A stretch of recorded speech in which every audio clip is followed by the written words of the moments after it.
रात का वक्त था और सारा अपने बच्चों के साथ जंगल में खो चुकी थी। दरख्तों के झंडों में गम हो गए थे और उनके दरमियान से गुजरती हुई हुआ कि सरसराहट ने उनके दिलों में खौफ पैदा कर दिया था। आसमान पर चांद की मध्यम रोशनी थी, मगर उसकी हल्की रोशनी भी दरख्तों की ऊंची छांव में ज़ाय हो रही थी। माँ, मुझे खौफ आ रहा है। आर्या, जो 7 साल की थी, सारा के करीब आकर कहने लगी। मैं जानती हूँ बेटा, लेकिन हमें साथ रहना है। हम इंशा अल्लाह जल्दी बाहर निकल आएंगे।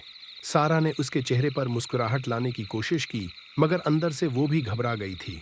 इसके साथ इसका छोटा बेटा अली था, जो अभी 5 साल का था, और वो सारा का हाथ पकड़े हुए था। जंगल में ये रात एक मामूल की रात नहीं थी। सारा ने महसूस किया कि उनके पीछे कुछ आवाज़ें आ रही थीं, कुछ हल्की हल्की कदमों की आवाज़ें, जैसे कोई उनका पीछा कर रहा हो। उसने जल्दी से दोनों बच्चों को मज़ीद करीब कर लिया और उनसे कहा, चुप रहो, किसी आवाज़ को न सुनो, हम जल्द बाहर निकलेंगे। वो तेज़ कदमों से चलने लगे, मगर हर तरफ दरख्तों की स्याह छाँव ने उनको घेर लिया था। उनके कदमों की आवाज़ भी इस खामोशी में कहीं गुम हो गई थी। माँ, वो क्या है? अली ने डरते हुए सवाल किया। सारा ने सिर उठाकर चारों तरफ देखा। दरख्तों की टहनियां हल रही थीं और कभी कभार एक पत्ता गिरता तो इसकी आवाज़ से दिल दहल जाता। ये बस जंगल की आवाज़ें हैं, सारा ने जवाब दिया। लेकिन उसका दिल इन आवाज़ों में भी एक अजनबी सी कैफियत महसूस कर रहा था। एकदम एक तेज हुआ का झोंका आया और दरख्तों के दरमियान से एक धुंधला सा साया हरकत करता दिखाई दिया। सारा का दिल तेज तेज धड़कने लगा। हमें फौरन यहाँ से निकलना होगा, उसने बच्चों को कहा और तेज कदमों से चलने लगी। फिर एक खौफनाक आवाज़ आई, जैसे कुछ दरख्तों के बीच से गुजर रहा हो। सारा ने पीछे मुड़कर देखा, मगर कुछ नहीं दिखा। जल्दी करो, वो हिम्मत देते हुए कहने लगी। इस दौरान आर्या ने कहा, माँ, मुझे ऐसा लगता है कि कोई हमें देख रहा है। सारा का दिल धक से रह गया। वो जानती थी कि कुछ सही नहीं था।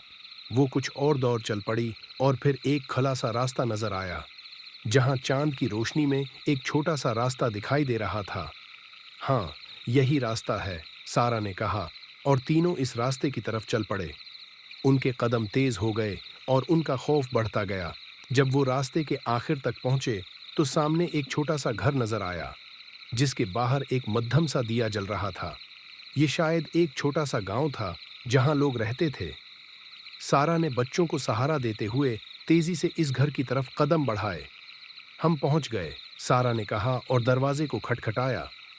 चंद लम्हों बाद दरवाजा खुला और एक बूढ़ी औरत सामने आई। क्या तुम लोग ठीक हो? उसने हैरानी से पूछा। हम खो गए थे, शुक्रिया आपका, सारा ने जवाब दिया और उसके दिल की धड़कन धीरे धीरे मामूल पर आ गई। जब वो घर में दाखिल हुए और दरवाजा बंद हुआ, सारा ने एक आखिरी बार बाहर की तरफ देखा, जहां दरख्तों की स्याही थी। उसने दिल में शुक्रिया अदा किया कि वो अपने बच्चों के साथ महफूज रहें, लेकिन वो जानती थी कि जंगल कभी नहीं भूलता और ना ही वो कभी इस रात को भला पाएगी।